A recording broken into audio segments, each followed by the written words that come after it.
विवेक शेट्टी जी, ये समस्या बड़ी मनोवैज्ञानिक है। सामने जैसे हम पैनल ये बैठा हुआ है और हम बात कर रहे हैं, अगर शब्द ना भी हो एक बार चेहरे से संवाद होता है। जब प्रोफेसर्स अपने क्लास में होते हैं तो दिखाई पड़ता है उनके भाव, उनकी आभा मंडल, उनकी उपस्थिति की जो वाइब्रेशंस कहते हैं उसका पूरा प्रभाव पड़ता है। जब वही स्टूडेंट घर बैठकर अपने लैपटॉप पर पढ़ रहा होता है, यूथ है, जोश बहुत है और उसकी तमन्नाएं बहुत हैं, उसमें भटकाव भी बहुत होता है। और ये जो हमारा आधुनिक जो तंत्र है, ये भटकाने के लिए एक औजार भी है, भटकाता भी है। तो मनोवैज्ञानिक रूप से किस तरह से वो अर्जित कर पा रहा है, कितना कर पा रहा है, इसका कोई मूल्यांकन है या क्या किया जाना चाहिए इस विषय पर? ऐसा कुछ आपने विचार किया है? First and foremost, namaste to one and all. Namaste, as a yogi, I must inform you all, is the Anjali Mudra in yoga. And when you bring your hands together in this fashion, where the tips of your fingers touch each other, it activates the nerve centers of your brain and makes you more receptive and joyful to the audience opposite you, to the people opposite you. And most importantly, it dissolves the ego. So we say only when the ego dissolves, there is a possibility of merging with something bigger. So I begin all my interactions with a namaste, and I don't call this a speech, I don't call this a lecture, I call this an energy interaction. All of you sitting in the audience are bursting with energy. My esteemed panel members are bursting with energy. I also have some energy with me. Let's see how far we go with our energies. Friends, I would also like to acknowledge the fact that the speaker exists because the audience exists. If there is no audience, there is no speaker. So first and foremost, let us begin with a big round of applause for this fantastic audience and all our esteemed enlightened panel members. And when you're clapping, please observe the vibration of your body. If you observe inside what's happening within you, you're a picture of joy, happiness. In yoga, we say clapping is also a brief form of meditation. अभी मुद्दे पे आते हैं. आपने बहुत अच्छा सवाल किया. But before I answer this question directly, my friends, I would like to acknowledge the Navbharat group for doing such a fantastic job. I was also part of their healthcare awards, और वहां पे भी मैंने आपका सूत्र संचालन देखा. तो आप में प्रेजेंस ऑफ माइंड बहुत बढ़िया है. मैं भी कहीं रेडियो शोज कर चुका हूं, टेलीविजन होस्टिंग कर चुका हूं. आजकल रेडियो में ज्यादा इंटरव्यूज देने के लिए जाता हूं मैं. तो I appreciate this finer qualities and soft skills in every individual. So you are doing a fantastic job. A big round of applause to the Navbharat group and all our enlightened members who've given us some fantastic points this afternoon. I'm sure it will set all of you all thinking. To the sponsors, I believe MIT is also one of the presenting sponsors for this panel discussion. Thanks to them, this has happened. Now, friends, why are we having this discussion in the first place? Because of the COVID pandemic, right? If the COVID pandemic had not happened, probably this panel discussion would not have happened.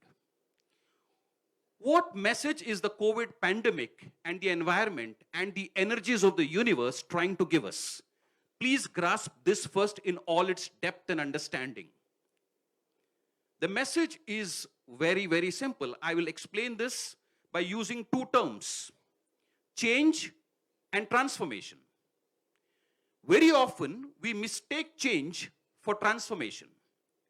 What do I mean when I use the word change? And what do I mean when I use the word transformation? Old leaves wear out from a tree, new leaves come, that is change. Old fruits get rotten, new fruits come, that is change. But when you change the soil, where there is a mango tree, now there can be an apple tree. Where there is an apple tree, now there can be a banyan tree. This is the meaning of transformation. The entire soil has changed. It's a whole new life. There is no residue whatsoever of the past. So this is the age and era of transformation. First and foremost, please recognize that and welcome the transformation with an open heart and an open mind. Second thing, human perception is we are choosing to call this a calamity, we are choosing to call this an adversity. I humbly beg to differ. Adversities often offer the greatest opportunities, as mentioned by one of my panelists in his address. But most importantly, I also want you all to understand, if there was no British rule, there would have been no Mahatma Gandhi. Order is born out of chaos. Flower also comes from filth. We think positive and negative are two opposites of electricity. No, sorry. Positive and negative are two beautiful dimensions of life. When they come together, electricity moves forward. Energy moves forward. So what we perceive as opposites usually, what the human mind perceives as opposites, are actually two beautiful dimensions of life. So even this change which is happening, this transformation, sorry, not change, this transformation which is happening is not a calamity. In fact, it offers some of the greatest opportunities, and now human beings will come to the real thing. And to come to the real thing, we can do that consciously by intelligent action and awareness, or we may be forced to do certain things.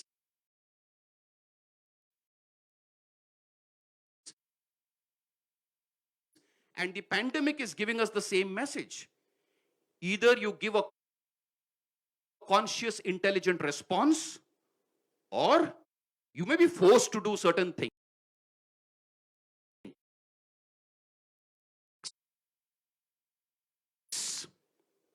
Now, why am I saying this? Well, I have some very enlightened minds on the panel. I have some very distinguished people in the audience. I want all of you all to think. I'm asking a few questions. And this was in existence even before the pandemic. Which are among the top 5 industries in the world? Top 5. Easily in the top 5 is arms and ammunition, हथियार का धंधा. Number 2 पे है शायद drugs and intoxicants. Number 3 पे है pharmaceuticals. Pharmaceuticals is required for human well-being at a certain level for sure.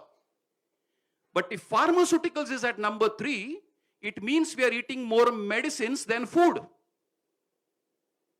So what kind of a world have we created? And who is responsible for this kind of a world? And let me tell you, we are talking about future here. In the future, in the next 15, 20 years, as your children and grandchildren grow up, these industries will become even bigger.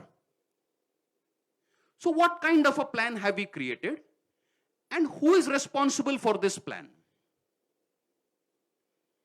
What kind of education systems are in place? What kind of education are we imparting? Does it require a change? We have destroyed 50% of the planet by our economic activity, but we call that progress. Mark my words, we call that progress. And there are no further planets available on lease, even if you want to lease another planet. 80% of conditions that human beings suffer from today are psychosomatic in nature. Psychosomatic means disease by the people, of the people, for the people. Disease produced by your mind for your body. And if the societal system and the education system can't change this, I wonder who can. I really wonder who can. So you'll be surprised in my modules, in my training modules, from large multinational companies who do online sessions with me even till date, some of them even from Silicon Valley, California. You know what is the biggest challenge I face with CEOs? They have extremely sharp minds. They're geniuses in their own right. No denying that. But I'll tell you one simple thing which they find very difficult to do, most of them. What is that simple thing? If I tell them relax for 5 minutes, relaxing is tough. Relaxing should have been the easiest thing to do, but relaxing has become the toughest thing to do today. Toughest thing. And I'm talking of CEOs of multinational companies with a long list of degrees. I can spend another panel discussion on their list of degrees and awards and accolades and recognitions. So, where have we come to? Adversities offer the greatest opportunities, and our education system must include two things for sure. What is missing? We know the iPhone, we don't know the eye. We are planning trip to Mars, we don't know what's happening inside us. I want each one of you all to know that there are 70 trillion cells in your body at the rate of 1.7 volts per cell. Each one of you has got so much energy bursting within you that God forbid if there is a power failure in Mumbai right now, with your energy, you can maintain power supply in Mumbai for 1 week. But do we have energy management courses? We don't. We don't. We have fashion designing, we have finance, we have various other courses. But managing human energy, which is the most important thing which will come into play in every aspect of life. Where is energy management course? From birth till graveyard, we don't have mind management and energy management courses. And all the beautiful things that happen in the external world first happen in the human mind. All the ugly things that first happen in the external world, before that it happens in the human mind. And we don't know where is the keyboard. We know all the gadgets in our life. We know our laptops, we know our iPhones, we know everything. We don't know the keyboard of the human mind, and it is taking every vital decision. I would like to request distinguished people like you, who you also mentioned this, and I was very delighted to hear that point from you. Please introduce a GHI index in your campus, in your institution, Gross Happiness Index. We have GDP, Gross Domestic Production. We do not have GHI. And please introduce a Gross Happiness Index in every classroom, in every institution. United Nations, not Vivek Shetty, I repeat, United Nations is predicting that mental health pandemic will become the bigger pandemic more than COVID in the next few years. Please pay careful attention to this fact. This is United Nations predicting. So what are we doing about the human mind and mental health in our campuses?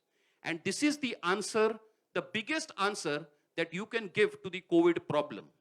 If the inside is stable, I want all of you all to understand, human beings are nothing but electromagnetic beings. Everybody is vibrating today at a certain level. You're simply energy vibrating at a certain frequency. And sir, if you're vibrating at a higher frequency, chances of attracting diseases and viruses are far little. But if you're vibrating at a lower frequency, diseases will catch you like this, and they will have a very damaging effect on you. So with that, I would like to conclude. I think I've taken a fair amount of time. We have one more participant to go after this. Thank you so much for listening to me so patiently. And last but not the least, I would like to conclude with one important message of our nation, Bharat. One of the inspirations behind the name Bharat is also the following. The Bha in Bharat stands for Bhavana. The Ra in Bharat stands for Raga. The Ta in Bharat stands for Tala. पूरी भावनाओं से रागा को समझ के ताल में रहिए. With all the sentiment and passion at your command, understand the tune and be one with the rhythm. Thank you so much, everyone.